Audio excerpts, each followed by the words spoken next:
Let's matchmake for UFC Vegas 113, Bautista versus Oliveira. We're only gonna do the main card because I know you guys don't really care about all the prelims on an Apex card, and I don't really got anything super interesting to say for them. So I did some more research and really honed in on the main card picks, and I think they're really good. Dustin Jacoby should fight Nikita Krylov. In my UFC 324 video, I said that Krylov should fight Alexander Rakic, which I still agree with, but I think this fight also makes sense. They're right next to each other in the rankings, and Jacoby called him out. Farid Basharat should fight Montel Jackson. Basharat is 6-0 in the UFC, so he undoubtedly should fight in the rankings, but his fight against Matsumoto was very close, so I don't think he should get rushed too much up the rankings so he doesn't lose his undefeated record early, because the UFC loves undefeated fighters. Jackson is ranked 15th and is coming off a close loss to Davison Figueiredo, so even though he's a great fighter, he has to defend a spot in the top 15. Michal Oleksiejczuk should fight the loser of Roman Dolidze versus Christian Leroy Duncan. Michal has had an up and down career, but he's always been entertaining and recently is on a resurgence. So even though I do think he deserves a shot at the rankings, there isn't really any ranked fight for him that makes sense right now, so let's just give him one more. I like giving him the loser of Dolidze versus CLD, because if Dolidze loses, he'll either get moved down in the rankings to like 14th or 15th, or maybe get just knocked out of the rankings, so he'll just be in that fringe top 20,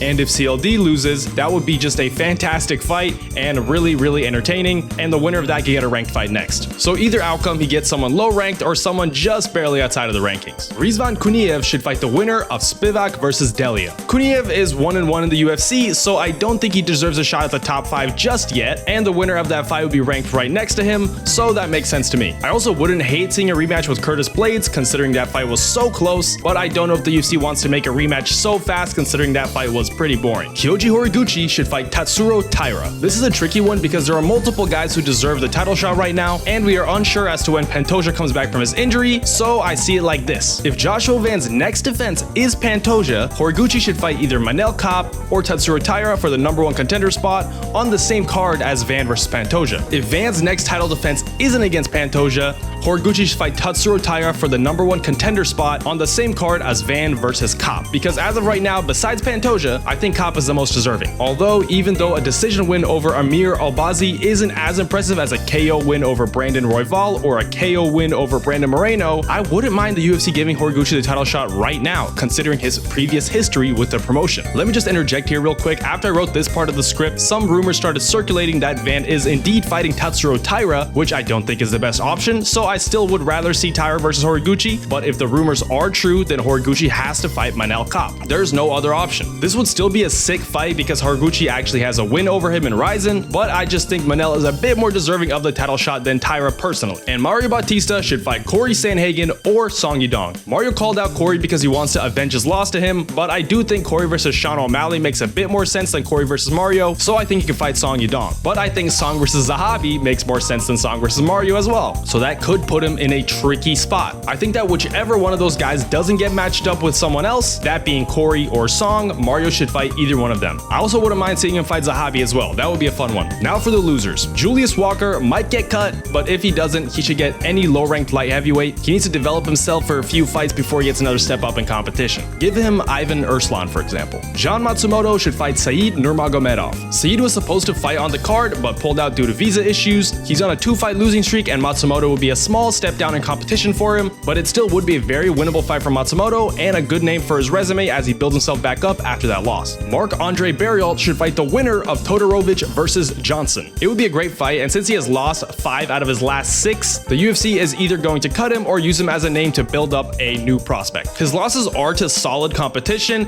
and he puts on fun fights, so I don't think the UFC is going to cut him just yet. Jailton Almeida unfortunately got cut, so he should get a top 3 shot in the PFL. I think it's pretty crazy he got cut, by the way. He's 8-3 in the UFC and has 7 finishes. He had 2 boring fights back to back, the most recent one he took on short notice, and he gets cut. I just think it's a little unfair that he gets cut and someone who's on a 6-fight losing streak in his division doesn't. Anyways, Amir Albazi should fight Asul Almabayev. The UFC is obviously high on Almabayev because they gave him the Moreno fight, but since he pulled out of that, give him the guy that is ranked just below Moreno, and right now that's Amir Albazi. Makes sense to me. And finally, Vinicius Oliveira should fight the winner of Rob Font versus Raul Rosas Jr. The UFC likes Oliveira, so I don't think they're going to make him fight someone way below him, and the winner of Font versus Rosas Jr. will probably end up just below him in the rankings, so that fight makes sense to me. That is if he doesn't move up to featherweight, which I think he should. He showed a video of him stepping up on the scale a few days after his fight, and he weighed 50 pounds over 135. That's just unhealthy and ridiculous. And the crazy thing is he doesn't even look that massive next to Mario, so he's kind of in a tough spot. Anyways, that's it for me, guys. We'll be back with Strickland versus Hernandez next week, and drop a sub if you made it this far. See ya.